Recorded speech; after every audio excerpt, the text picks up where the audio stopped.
Halo, assalamualaikum warahmatullahi wabarakatuh. Selamat sore, sahabat rumah konseling dimanapun berada.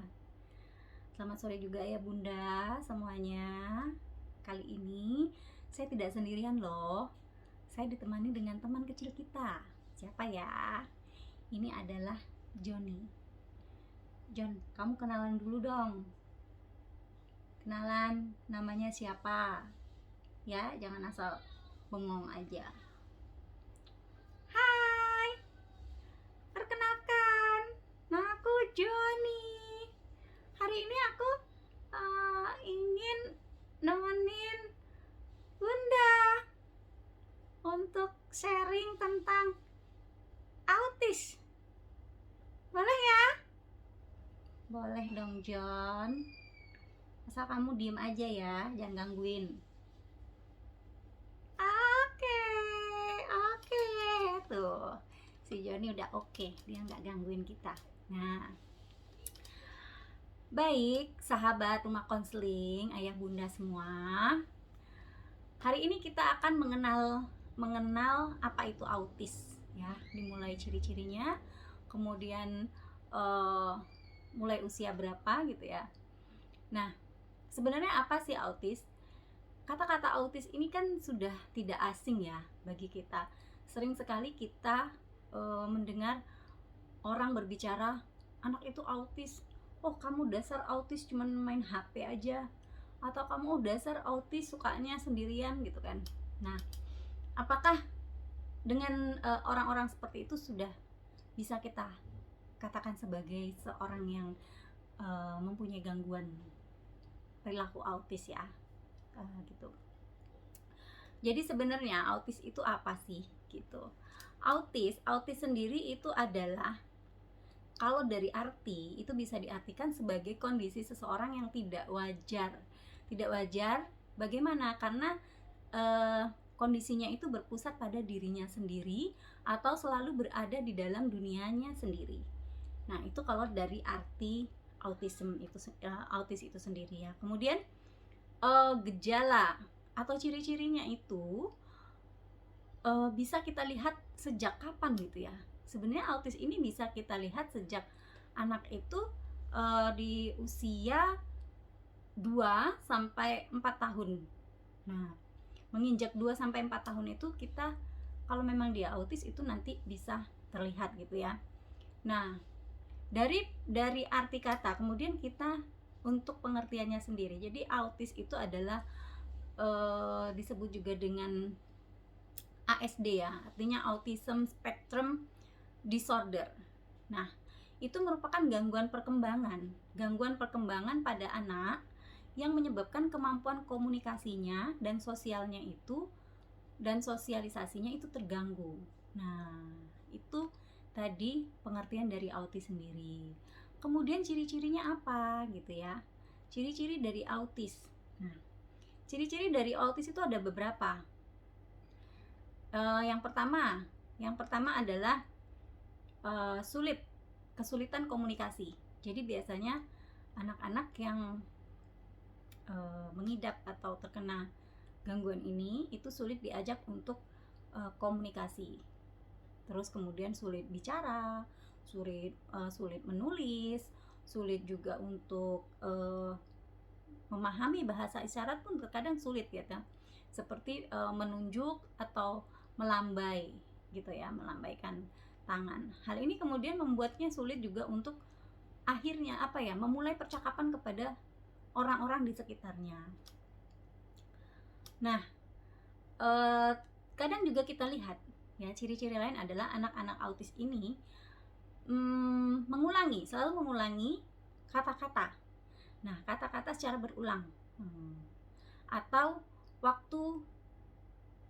beberapa waktu yang didengarnya mengucapkan sesuatu nada tertentu atau seperti sedang bersenandung atau sering tantrum. Nah, itu tapi secara berulang gitu ya. Kemudian ciri kedua, gangguan dalam berhubungan sosial. Apa itu ya? Jadi gangguan dalam berhubungan sosial di sini adalah anak sulit berkomunikasi. Sering terlihat asik dengan dunianya sendiri, sehingga sulit sekali untuk terhubung dengan orang di sekitarnya. Nah, kadang-kadang anak autis ini juga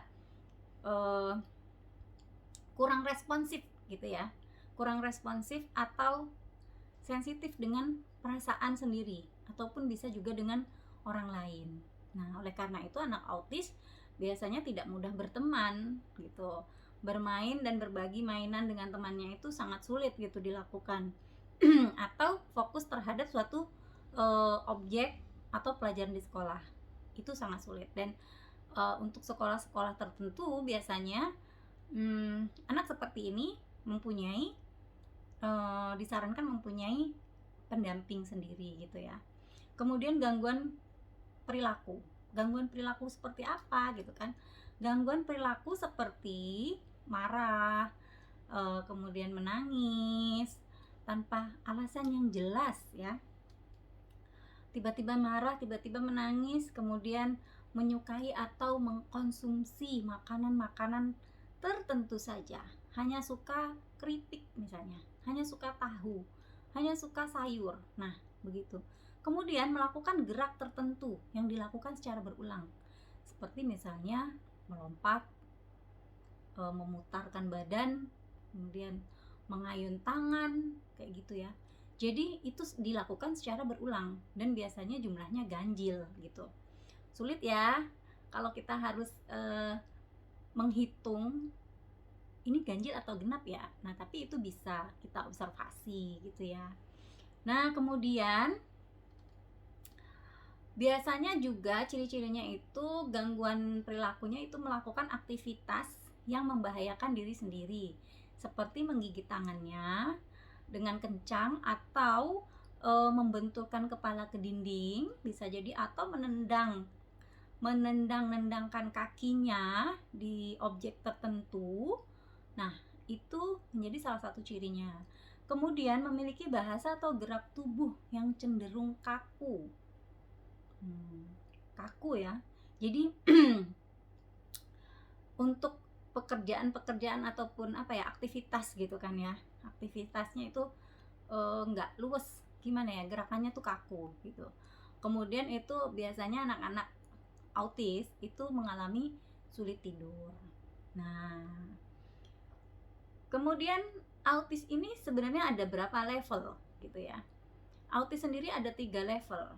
Level pertama yaitu level yang membutuhkan bantuan ya. Bantuannya ini yaitu berupa kita mengarahkan gitu ya, membutuhkan bantuan dukungan dari orang-orang terdekat, yaitu kita bisa mengarahkan si anak, membantunya dengan masih kita membantunya secara sosial, seperti itu masih bisa. Kemudian level yang kedua adalah anak sudah membutuhkan dukungan substansial. Substansial ini yang kedua cukup besar gitu ya. Jadi kalau yang tadi hanya membutuhkan dukungan, bisa gitu. Kalau yang kedua ini anak sudah memiliki memiliki sosial yang terbatas pada minat tertentu saja gitu ya, dan muncul juga perilaku yang terbatas. Nah, batas dan berulang tadi, seperti tadi saya jelaskan sebelumnya, dia akan misalnya melompat saja atau berputar-putar gitu kan, berputar-putar, kemudian atau berucap bersenandung seperti itu kan, berulang-ulang kali. Nah, itu yang kedua. Kemudian yang ketiga adalah level yang sudah membutuhkan dukungan yang sangat substansial. Ini artinya level yang butuh dukungan sangat berat gitu. Kamu ngerti nggak, John, apa yang dibicarain? Ngerti. Nah, ngerti John nih. Ngerti beneran, John? Jadi itu. Oke. Kemudian itu ada 3 tadi ya. Penyebabnya apa saja sih? Sini kita akan mengenali juga penyebab-penyebab daripada timbulnya autis pada seorang anak gitu ya. Nah, sebenarnya untuk penyebab yang pasti sekali itu jarang kita bisa tahu ya, tapi kita bisa mengobservasi, kita bisa melihat. Nah, yang pertama yaitu pada saat kehamilan. Pada saat kehamilan, apakah si ibu dalam saat mengandung itu berada pada kondisi yang tertekan? Begitu misalnya, tertekan, kemudian bagaimana lingkungan si ibu, kemudian bagaimana juga makanan yang dikonsumsi. Jadi bunda-bunda yang sedang hamil ya, jangan tidak sayang sama janinnya. Jadi dijaga makannya, dijaga lingkungannya, dijaga juga mentalnya. Harus selalu happy, jangan mudah tertekan. Kalau ada masalah dibicarakan ya bunda. Nah, kemudian setelah dari kehamilan, kita juga bisa tahu bahwa salah satunya juga itu penyebab autis itu adalah genetik. Nah, genetik itu adalah riwayat keluarga. Jika memang ada mungkin riwayat keluarga dari kakek nenek, nah itu bisa juga turun kepada keturunan selanjutnya, seperti itu ya.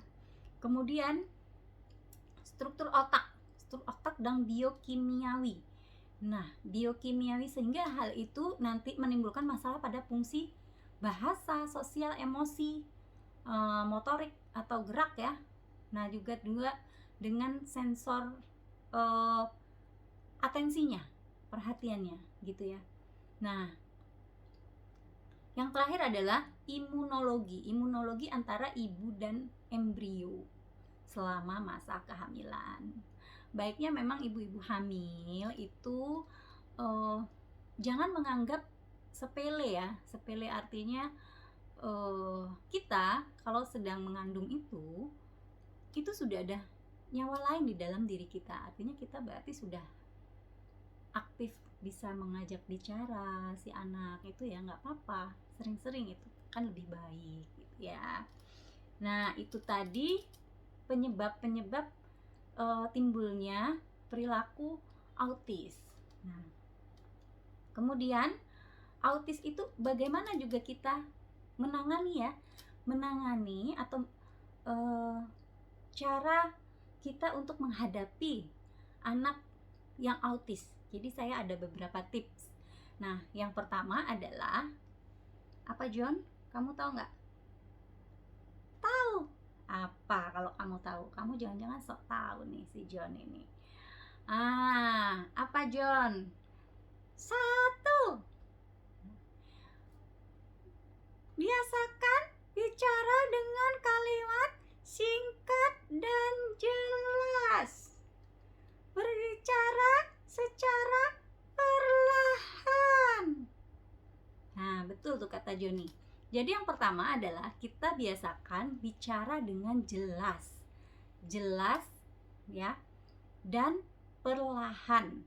Itu ada jeda. Misalnya makan, ayo makan. Nah, seperti itu ya, bisa. Kemudian yang kedua, berikan waktu kepada si anak. Berikan waktu kepada si anak itu untuk memahami perkataan Anda. Jadi jangan serta-merta kita anak nggak paham, kita langsung marah gitu ya. Nah, tidak boleh seperti itu ya. Jadi berikan jeda untuk si anak memahami terlebih dahulu. Kemudian jika perlu ya, kalau misalnya diperlukan, itu iringi kata yang kita ucapkan tadi dengan gerakan tubuh yang sederhana. Jadi pakai kode atau isyarat gitu ya. Misalnya ayo makan atau ayo mandi. Nah, seperti itu. Jadi anak akan paham ya. Nah, yang ketiga itu panggil anak selalu dengan namanya. Nah, panggil anak selalu dengan namanya. Misalnya Johnny gitu ya. Panggil anak selalu dengan namanya. Gitu kan. Kemudian pentingnya kita memahami apa agar si anak juga tahu dengan instruksi yang kita berikan. Nah, kemudian itu adalah tips ya, tips-tips bagaimana kita berkomunikasi dengan anak-anak yang terkena gangguan autis ini sendiri. Nah, itu ya Ayah Bunda. Sekarang saya akan menambahkan bahwa anak-anak autis itu ya kadang-kadang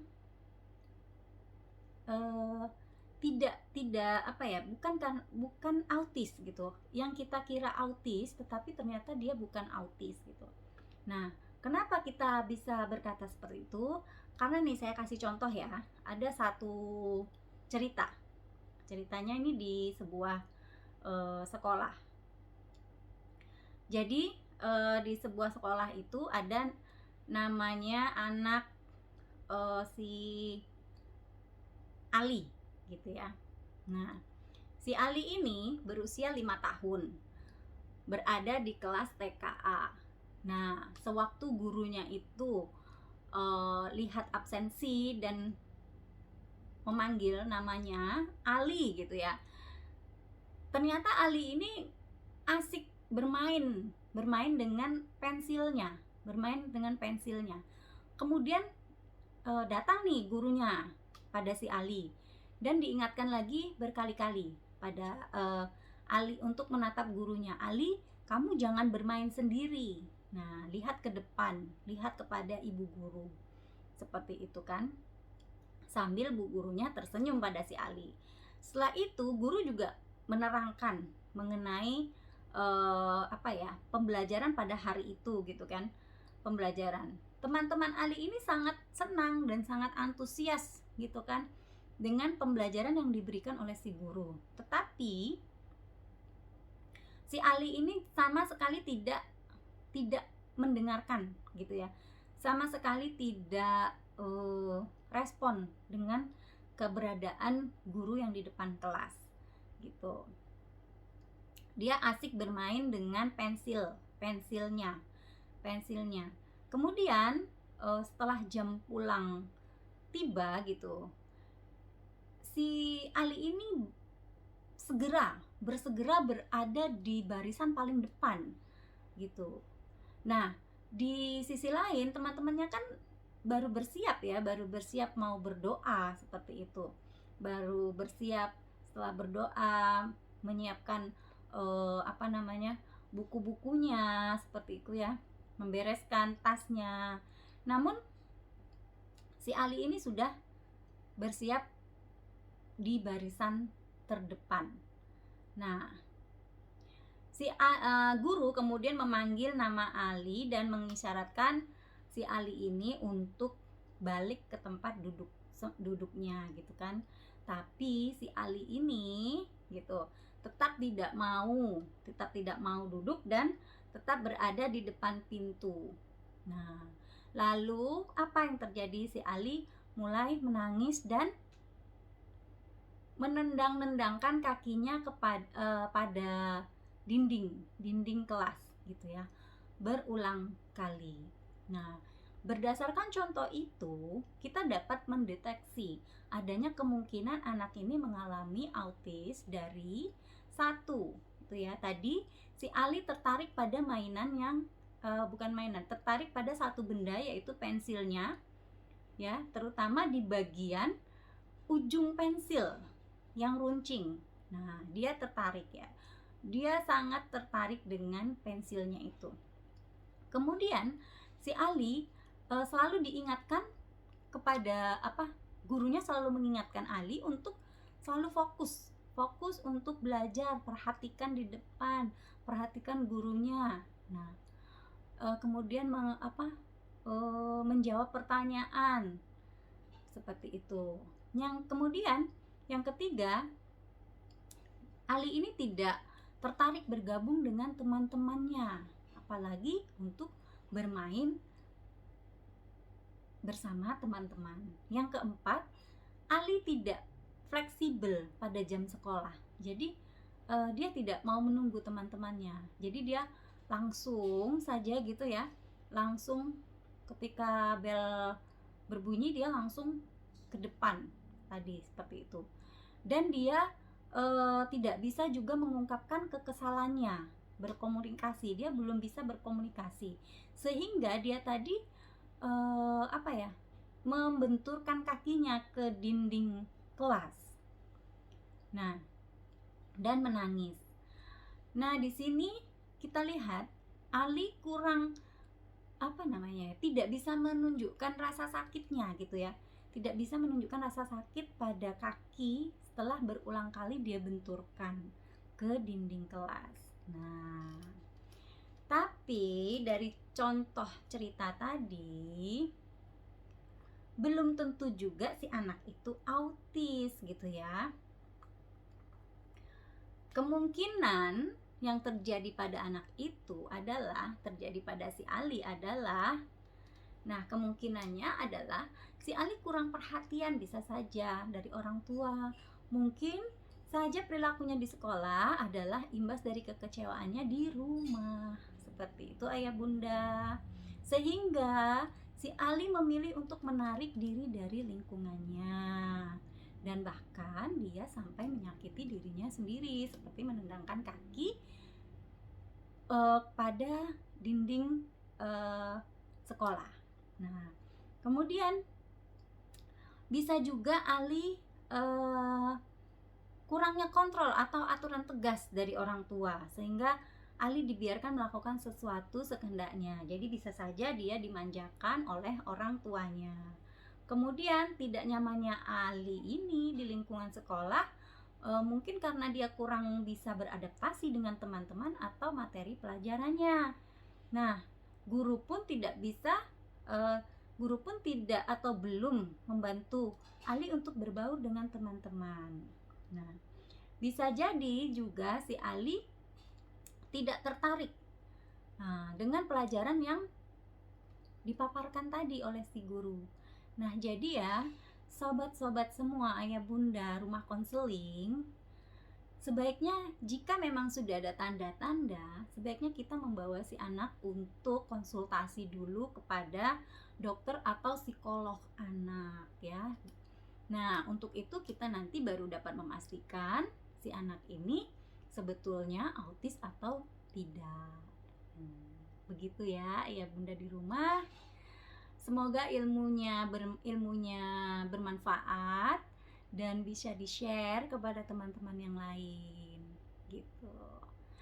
John, gimana? Udah selesai materinya? Kita pamit yuk. Ayo. Nah, kalau sudah, saya dan Joni pamit dulu. Semoga bermanfaat. Wassalamualaikum warahmatullahi wabarakatuh. John, kamu kok enggak salam? Ayo salam. Wassalamualaikum warahmatullahi wabarakatuh. Bye semuanya, selamat sore.